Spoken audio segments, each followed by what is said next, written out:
Roh Kudus diberikan bagiku, Roh Kudus diberikan bagimu, Roh Kudus diberikan bagi kita tiap orang percaya.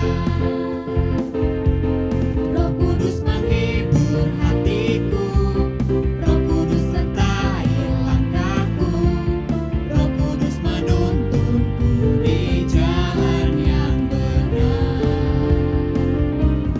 Roh Kudus beriku kekuatan untuk beritakan firman Tuhan bagi semua orang ke ujung dunia.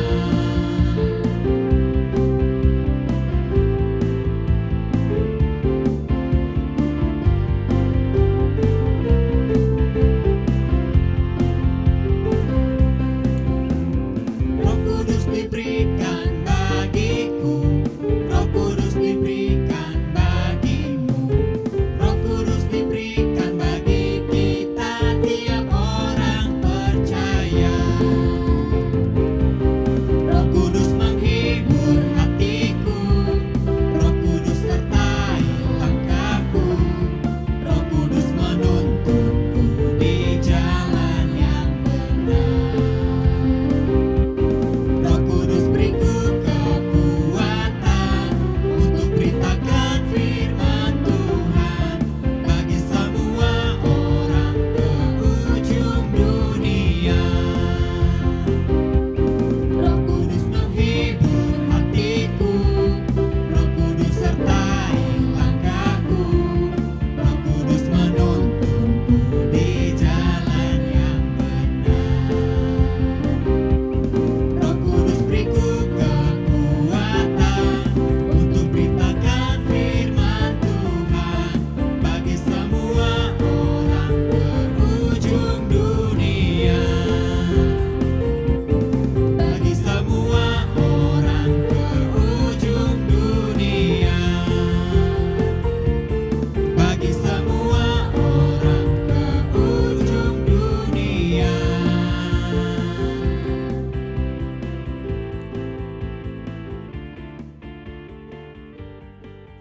Pasukan.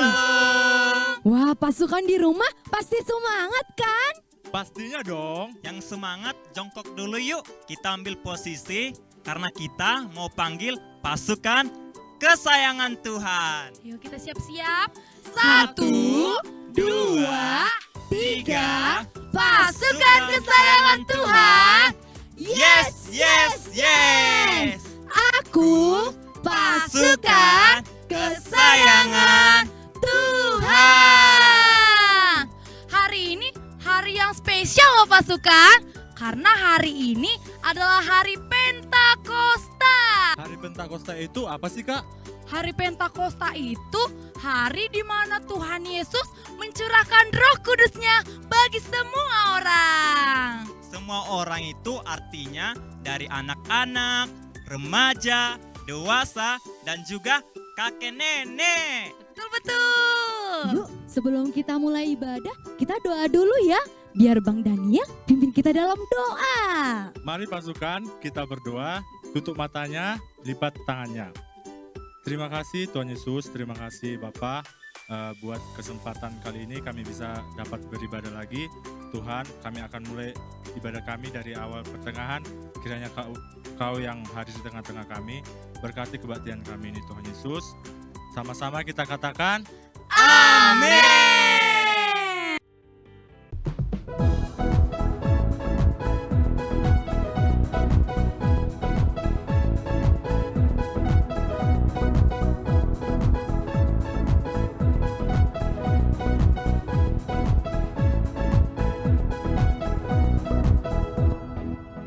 When I get sad, when I get scared, when it gets hard to do the right thing, I know I'm never alone. I am not on my own. The Holy Spirit gives me power.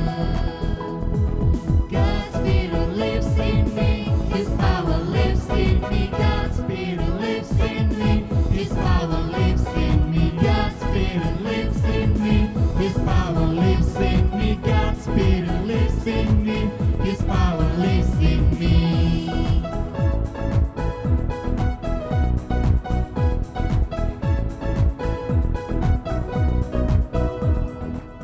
When I get sad, when I get scared, when it gets hard to do the right thing, I know I'm never alone. I am not on my own.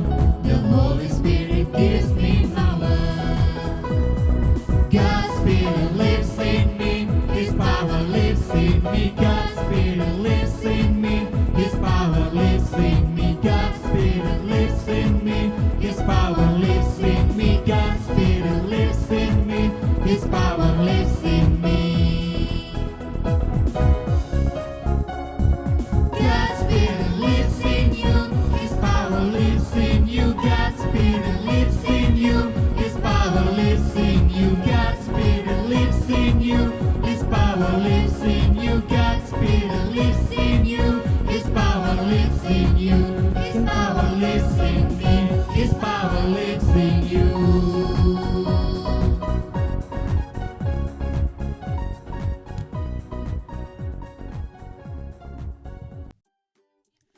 Ayo pasukan, kasih tepuk tangan dulu buat Tuhan Yesus. Kak Sonia, kenapa sih Tuhan pergi ke surga dan ninggalin kita? Eits, dia nggak pernah ninggalin kita. Tuhan udah kirim Roh Kudusnya untuk menemani setiap hidup kita. Iya betul, Roh Kudus itu yang jadi penolong waktu kita sedih, waktu kita takut, di masa-masa sulit sekalipun Roh Kudus ada menolong dan menghibur kita semua. Oh gitu, berarti hari ini kita deklarasikan bahwa Roh Kudus hadir di tengah-tengah kita. Iya kan Kak? Iya dong. Ada satu lagi, kalau Roh Kudus ada di tengah-tengah kita, maka semua ikatan dosa akan dilepaskan. Jadi yuk, tunggu apa lagi? Kita angkat pujian ini sama-sama ya.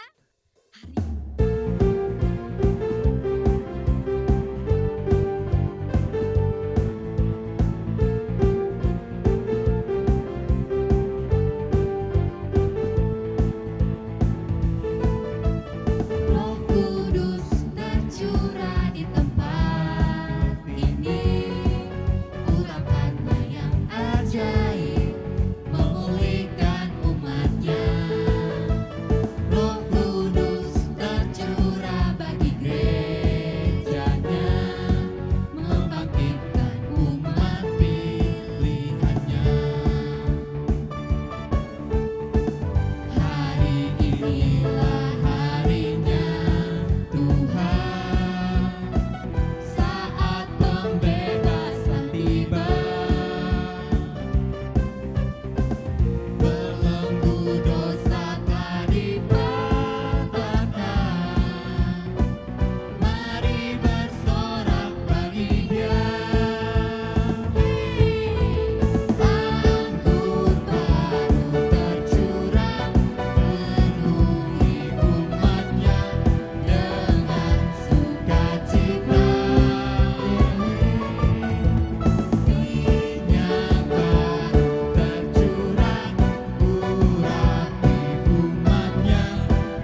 dengarkan firman Tuhan.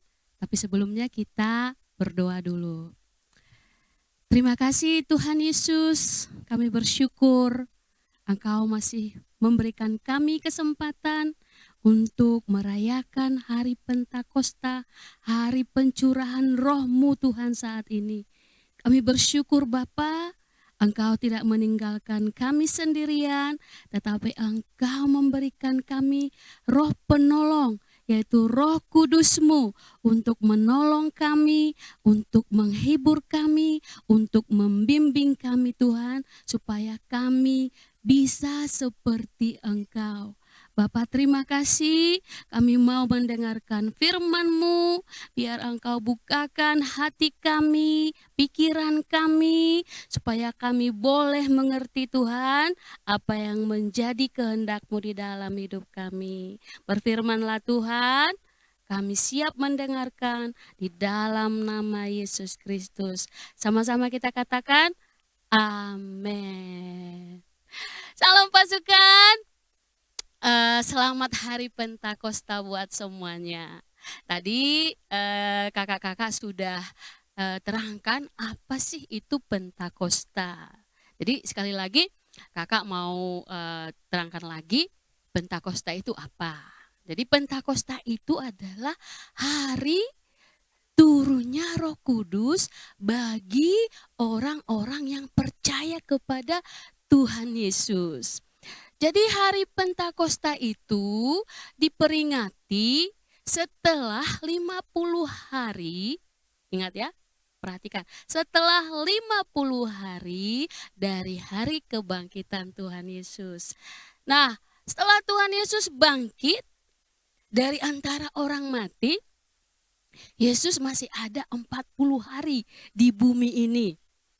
Dia mengunjungi murid-muridnya, mengunjungi orang-orang yang mengasihinya untuk memberikan pesan-pesan sebelum dia naik ke surga.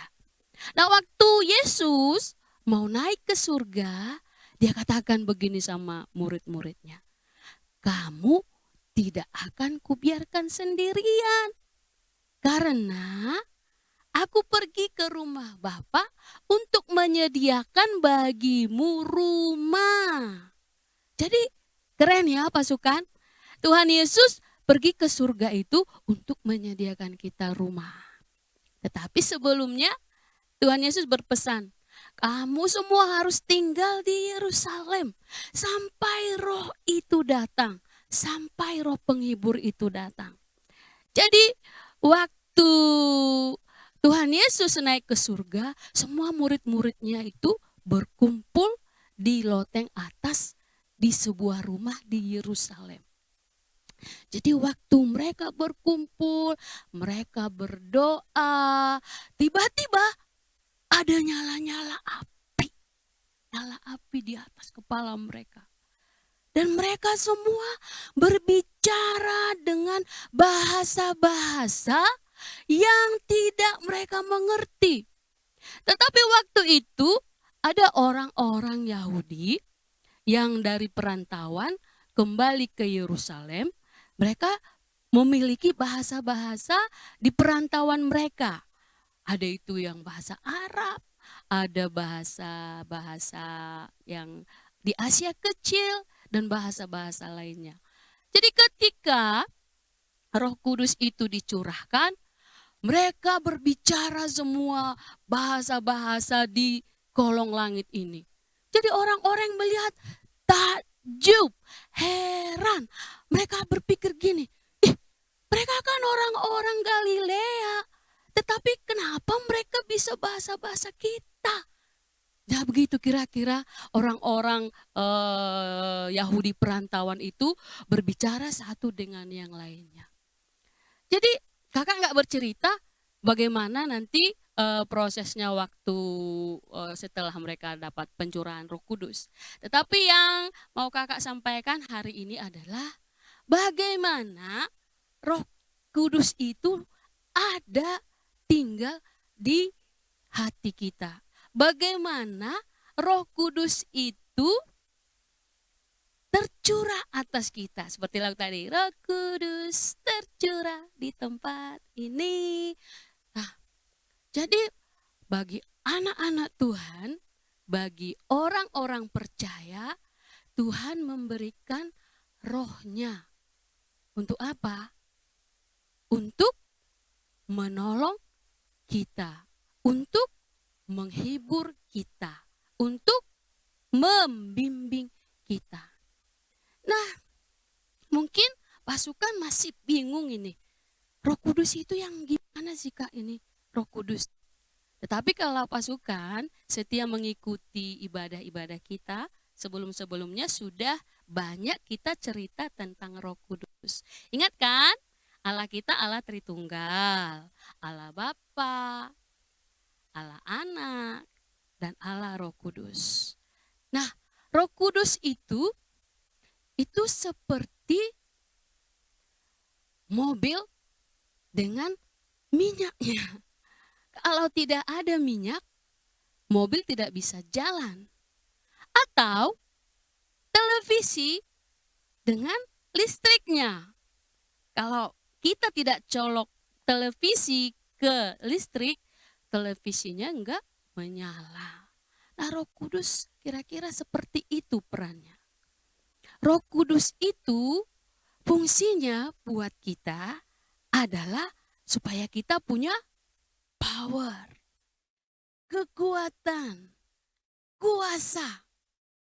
Jadi ketika Roh Kudus dicurahkan atas kita, maka ada kita diberi karunia-karunia Roh Kudus. Karunia itu apa? Seperti hadiah-hadiah gitu ya. Hadiah-hadiah yang dikasih Roh Kudus kepada kita. Karunia-karunia itu banyak. Jadi Roh Kudus akan memberikan kita kasih, sukacita, damai sejahtera, kelemah lembutan. Terus ada lagi kuasa-kuasa yang lainnya, karunia-karunia yang lainnya. Seperti tertulis di kitab Yoel 2 katanya, kalau Tuhan mencurahkan rohnya atas seluruh umatnya, atas seluruh manusia, ada karunia-karunia bernubuat, ada karunia-karunia untuk bermimpi, ada karunia-karunia mendapat penglihatan. Jadi semua Roh Kudus karuniakan kepada kita. Jadi yang lebih penting adalah Roh Kudus memberi kita power, kuasa. Kuasa untuk apa Kakak? Kuasa untuk mengalahkan dosa. Kuasa untuk mengalahkan si jahat. Jadi kalau masih ada di antara kita, di antara pasukan, mungkin kesulitan, susah untuk meredam amarahnya. Setiap sedikit-sedikit dia sedikit-sedikit dia ngambek, sedikit-sedikit dia manyun. Jadi Roh Kudus kasih dia kuasa. Sekali lagi, kuasa untuk mengalahkan kemarahan dalam dirinya. Jadi ada lagi, kita dikasih juga kekuatan. Kekuatan apa Kak? Kekuatan menahan musuh. Mungkin ada beberapa di antara pasukan, di antara kita mau dibuat iblis, dibuat setan, dicobai, dibuat kita mungkin mau mengalami sakit. Kalau kita sakit mungkin pikir iblis, oh kalau dia sakit nanti dia tidak akan lagi memuji Tuhan. Jadi Roh Kudus itu memberi kita kuasa menahan kekuatan musuh. Kita tahan kekuatan musuh supaya tidak mencobai kita. Jadi banyak peran Roh Kudus di dalam hati kita, di dalam kehidupan kita. Nah pasukan, kenapa penting sekali Roh Kudus bagi kita? Karena tadi Tuhan Yesus sudah berpesan, Dia tidak akan meninggalkan kita sendirian. Dia akan memberikan penolong. Nah, sekali lagi kita anak-anak Tuhan harus minta kepada Tuhan supaya Tuhan kasih Roh Kudus kepada kita. Nah, kalau kita sudah menerima Roh Kudus, nah kita pun akan menyampaikannya kepada orang lain. Itu tugas kita. Sekali lagi, kalau kita sudah dikaruniakan Roh Kudus, kita sudah punya Roh Kudus, kita sudah punya kuasa, kita harus menyampaikannya kepada orang lain. Kita harus memberitakannya kepada orang lain. Ya, itu tugas kita pasukan. Jangan kita hanya menerima Roh Kudus hanya di dalam diri kita. Nah, supaya kita lebih mengerti lagi kenapa Tuhan membuat kita menyampaikan kabar baik ini kepada seluruh teman-teman kita, kepada sekeliling kita, kepada orang-orang. Ini dia alasannya. Oke, sekarang kita buka Alkitab kita. Kita buka di Yesaya. Semua bawa Alkitab ya, semua buku baca Alkitab ya. Oke, semua pasukan yang ada di rumah buka Alkitabnya. Lebih baik lagi sama-sama membaca dengan adiknya, dengan kakaknya, atau mungkin dengan mama papanya, supaya kita lebih diberkati Tuhan. Oke? Oke, kita buka di Yesaya 61 ayat 1. Oke. Yesaya 61 ayat 1. Nah, judulnya aja udah keren. Kabar selamat kepada Sion. Jadi Sion itu digambarkan adalah gereja Tuhan. Sion itu adalah kakak dan pasukan semua. Sion itu adalah gambaran anak-anak Tuhan yang sudah diberikan urapan Roh Kudus. Nah, kita baca yuk. Sama-sama kita baca. 2, ga. Kabar selamat kepada Sion. Ayat 1. Roh Tuhan Allah ada padaku, oleh karena Tuhan telah mengurapi aku. Ia telah mengutus aku untuk menyampaikan kabar baik kepada orang-orang sengsara dan merawat orang-orang yang remuk hati, untuk memberitakan pembebasan kepada orang-orang tawanan dan kepada orang-orang yang terkurung kelepasan dari penjara. Nah, kalau kita baca seterusnya itu semua adalah perintah Tuhan kepada kita. Jadi kakak hanya satu ayat aja dulu. Jadi yang pertama adalah kata Tuhan, Roh Tuhan Allah, kata Tuhan, perintah Tuhan itu pertama kali adalah kepada Nabi Yesaya. Ini adalah kitab Nabi Yesaya. Jadi waktu zamannya Nabi Yesaya itu mereka kembali ke Yerusalem itu dari pembuangan. Jadi ketika mereka kembali ke Yerusalem kan banyak yang patah semangat, banyak yang merasa dirinya tidak berharga, banyak yang sedih, banyak yang terluka. Karena mereka pikir, aduh Tuhan kenapa sih membiarkan kami begini. Nah, tapi ini juga berlaku buat kita semua. Jadi Tuhan mengutus kita untuk memberitakan kabar baik. Nah, bayangkan nih pasukan. Siapa sih kalau sudah punya kabar baik, dia nggak akan kasih tahu sama temannya yang lain? Pasti semua dong. Contohnya nih, pasukan, dia dapat beasiswa ke luar negeri. Itu kan berita sukacita ya, berita sukacita. Jadi dia dalam hatinya itu limpah dengan sukacita. Dia nggak sabar mau lari sama papanya, sama teman-temannya. Dia akan kasih tahu, hey, aku dapat beasiswa loh, aku dapat beasiswa itu ke Harvard. Aku dapat beasiswa itu gratis, semua ditanggung. Apartemennya ada, uang jajannya, uang sekolahnya, semua ditanggung. Nah, Siapa yang tidak mau seperti itu? Ketika dia punya kabar baik, dia akan menceritakan kepada semua orang. Kalau perlu deh ke seluruh dunia. Apalagi sekarang ada media sosial. Dia langsung buat di Facebook. Hey guys, aku dapat beasiswa loh, nggak tanggung-tanggung loh kayak Harvard loh. Pasti dia akan mengumumkan ke seluruh dunia. Terus ada lagi, kalau ada mungkin teman-teman, dia dibeli mama baju baru. Oh, dia akan pamer itu ke tetangganya, ke teman-temannya. Dia pura-puranya, "Ma, di mana bajuku yang tadi? Aku mau lihat." Padahal diam-diam dia bawa baju itu keluar ke tetangganya, ke teman-temannya. Dia mau pamer nih, ini loh bajuku yang baru loh.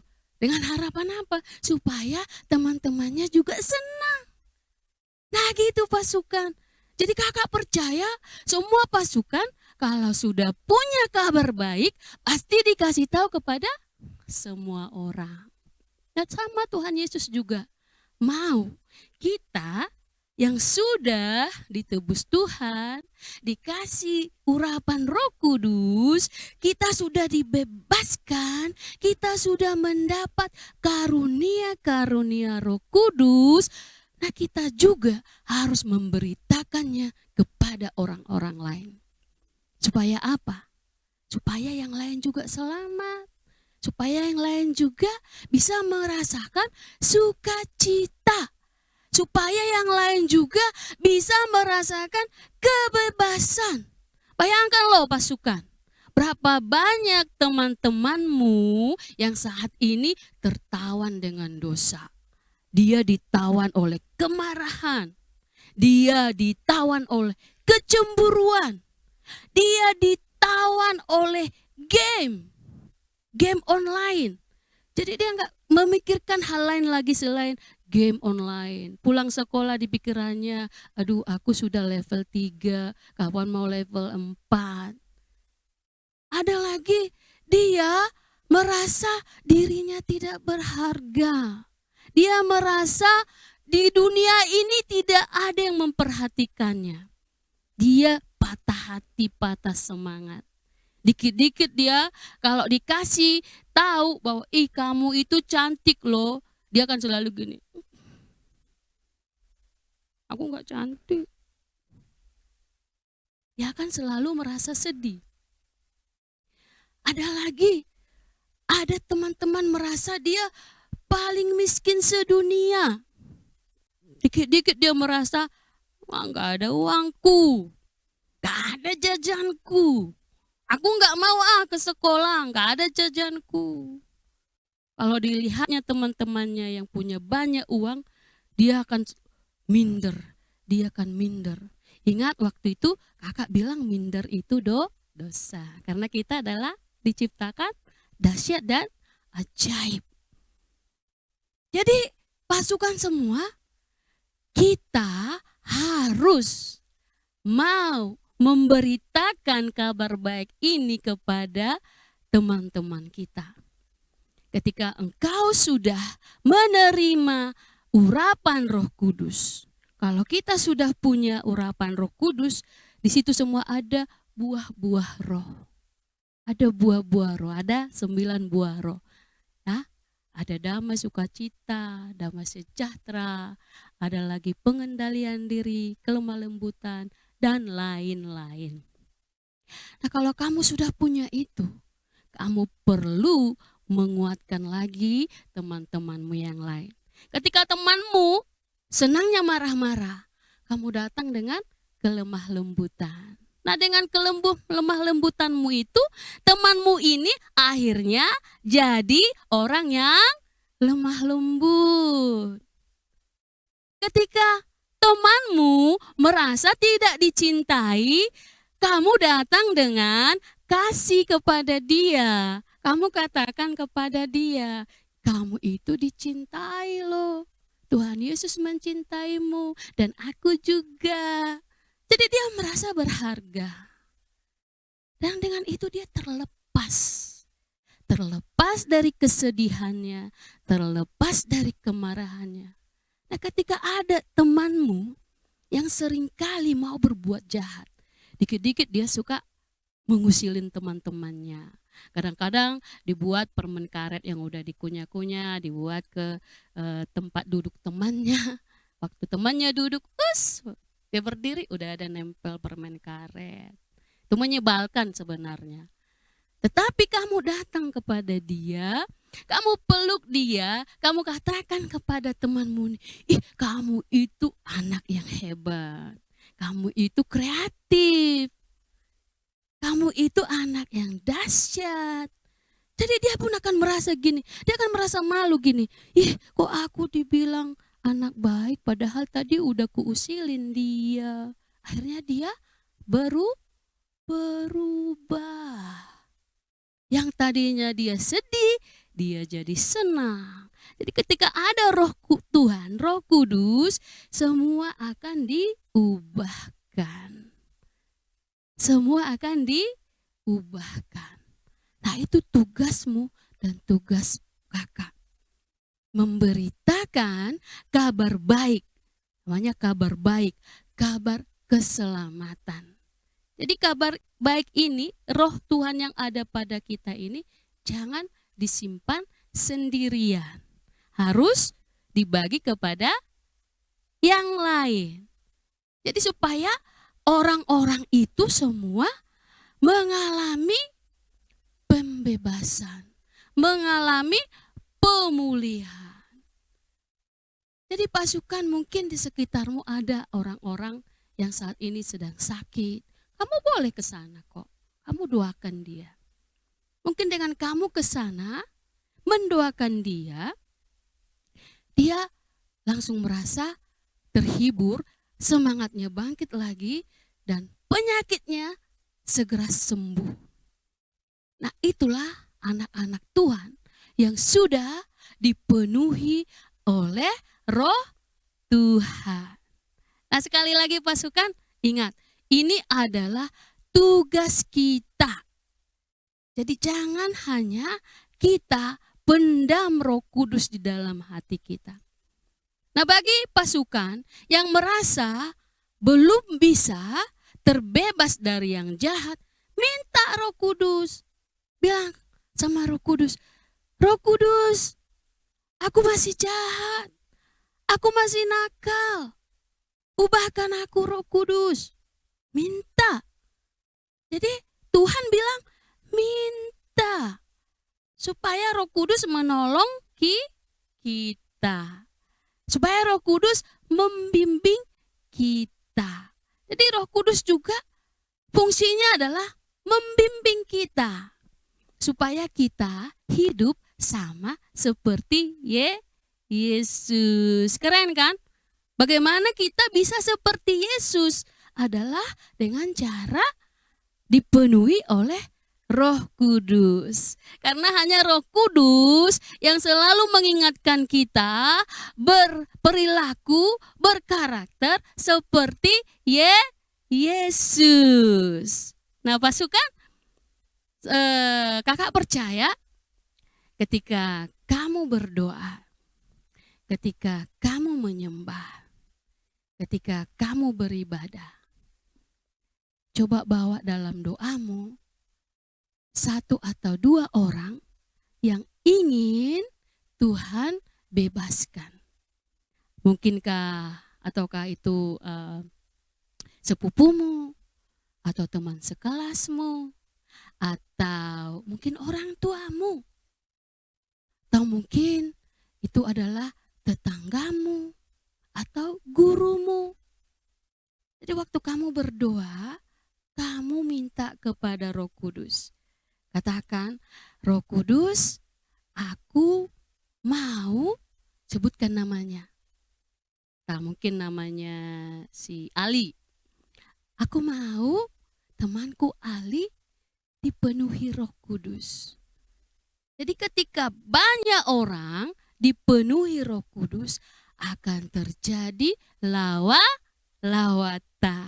Ada keubahan, ada kelepasan, ada pertobatan. Baik pasukan, nah, ingat sekali lagi, kita baca sekali lagi ya, supaya kita mengingat apa yang menjadi tugas kita di akhir-akhir ini. Kita baca sekali lagi Yesaya 61 ayat 1. Oke lah, ayat 1 sampai 2 deh. Oke. Kita dapat ya, sekali lagi. Oke. Tuh, Pak, Kak. Kabar selamat kepada Sion. Roh Tuhan Allah ada padaku, oleh karena Tuhan telah mengurapi aku. Ia telah mengutus aku untuk menyampaikan kabar baik kepada orang-orang sengsara dan merawat orang-orang yang remuk hati, untuk memberitakan pembebasan kepada orang-orang tawanan dan kepada orang-orang yang terkurung kelepasan dari penjara. Ayat 2. Untuk memberitakan tahun rahmat Tuhan dan hari pembalasan Allah kita, untuk menghibur semua orang yang berkabung. Oke, selanjutnya nanti pasukan baca semua pasal 61. Apa yang menjadi janjinya Tuhan, apa yang menjadi perintahnya kepada kita. Oke, baik pasukan. Sampai di sini firman Tuhan kakak sampaikan. Nah, sebelum kita sampai ke penghujung acara, penghujung ibadah, nah kita akan naikkan dulu satu pujian.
Baik pasukan, sampai di sini ibadah kita. Tetap setia bersama Tuhan. Sebelumnya kita tutup dalam doa. Ayo kita sama-sama berdoa. Terima kasih Roh Kudus, Roh Penghibur, Roh Penolong bagi kami. Kami bersyukur Engkau ada bagi kami untuk menghiburkan kami, untuk menolong kami, untuk membimbing kami. Ajari kami Roh Kudus, beri kami kekuatan, beri kami kemampuan, supaya kami juga boleh memberitakan kabar baik buat sekeliling kami. Kami rindu Tuhan ada lawatan-Mu di sekeliling kami, terjadi di tanah kami, terjadi di daerah kami Tuhan. Pakai hidup kami ini Bapa yang baik, untuk menceritakan tahun rahmat-Mu Tuhan, bagi orang-orang yang tertawan, bagi orang-orang yang terluka. Pakai hidup kami ini Tuhan sebagai alat-Mu Bapa, supaya kami boleh melihat sukacita yang dari surga mengalir Tuhan atas semua penduduk manusia-manusia di bumi ini Tuhan. Kami percaya Bapa, dengan kuasa, dengan kuat kuasa Roh Kudus-Mu, semua itu akan terjadi. Terima kasih Tuhan. Kami percaya lawatan-Mu akan segera terjadi. Kami percaya Tuhan pasukan-Mu akan menjadi generasi-generasi gada besi di akhir zaman ini Tuhan. Mereka menjadi generasi-generasi penuntas di akhir zaman ini, yang memberitakan tahun rahmat-Nya Tuhan di sekeliling mereka Tuhan. Terima kasih Bapa yang baik. Sekali lagi Tuhan, kami bersyukur buat Roh Kudus-Mu atas seluruh kami Tuhan. Terima kasih Bapa, terima kasih. Terima kasih buat firman-Mu. Remakan terus firman-Mu di setiap loloh hati kami. Biar firman-Mu mengerjakan semua kebenaran dari Engkau Tuhan. Mengerjakan hal-hal yang benar di dalam hidup kami. Supaya kami boleh sama seperti Kristus. Bagaimana Kristus hidup Tuhan. Terima kasih Bapa yang baik, terima kasih. Di dalam nama Yesus kami berdoa dan mengucap syukur. Sama-sama kita katakan, amin. Baik pasukan, sampai di sini pada kita. Shalom. Hari ini kita mau main tebak-tebakan ya pasukan. Kita mau tebak ekspresi Bang Daniel. Pasukan mau? Mau dong. Oke, Bang Dani siap? Oke, kita lihat ekspresi Bang Dani dulu. Kira-kira ekspresi Bang Daniel lagi apa ya? Masih kurang kencang. Lagi apa? Betul, lagi senang. Pasukan hebat. Selanjutnya ya, teka-teki selanjutnya ya. Kalau yang ini, pasukan lihat ya Bang Daniel ya. Kira-kira Bang Daniel lagi apa ya? Iya betul, Bang Daniel lagi sedih. Selanjutnya ya. Kita lihat Bang Daniel. Yang terakhir pasukan, lihat dulu. Bang Daniel kenapa ya? Coba lihat, perhatikan ekspresinya. Kira-kira Bang Daniel lagi kenapa? Sekali lagi teriakan. Iya betul, Bang Daniel lagi khawatir dan takut. Wih, pasukan hebat. Bang Daniel, pasukan bisa tebak lo semua ekspresi Bang Daniel. Pasukan keren.